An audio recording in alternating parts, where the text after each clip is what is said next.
Morning. આજે આપણે વૈશાલીબેન રાણા સાથે વાત કરીએ છીએ. એમને અહીંયા કેટલા ટાઈમથી મારી સાથે યોગા ક્લાસ કન્ટિન્યુ કર્યા છે, તો એમને થોડી બોડીમાં ઇસ્યુ હતા. તો યોગા ક્લાસ કન્ટિન્યુ કરવા પછી એમને શું ફાયદો થયો છે, તો આપણે એમની સાથે જ વાત કરીને જાણી લઈએ. વૈશાલીબેન, તમે અહીંયા કેટલા ટાઈમથી આવો છો? 6 મંથથી રેગ્યુલર હું આવું છું. અહીંયા ક્લાસમાં મને ઘણા ફાયદા થયા છે. તમારા યોગા તમારે ટીચિંગ જે કરાવો છો, અમને સપોર્ટ કરો છો, એનાથી મારા શરીરમાં ઘણો મને ફેર પડ્યો છે. મારા બ્રેસ્ટ કેન્સરમાં પણ મને નોર્મલ આવે છે રિપોર્ટ્સ મારા, અને મારા પીરિયડ્સમાં મને ખાસો ફેર પડી ગયો છે. મારી બોડીમાં રિલેક્સ રહું છું એકદમ.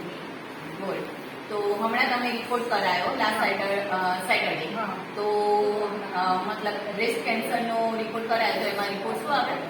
એકદમ નોર્મલ છે, કશું જ છે નહીં, કોઈ ઇસ્યુ નથી. અરે વાહ, ગુડ ગુડ, કોંગ્રેચ્યુલેશન્સ. તો હવે તમને લાગે છે યોગા કન્ટિન્યુ કરવા જોઈએ? હા, લાગે છે મને. Very nice. કરીશ જ, જ્યાં સુધી અહીંયા છે ત્યાં સુધી હું કરવા માંગુ છું. ઓકે, તો બેટર છે. હવે આના ઉપરથી આપણે જાણી શકીએ કે યોગા એ આપણા દિવસની દિનચર્યામાં હોવું જરૂરી છે. તો દરેક જણાએ યોગા કરવા બેસ્ટ વિશિસ અને કન્ટિન્યુ કરતા રહો. ચલો, થેન્ક યુ.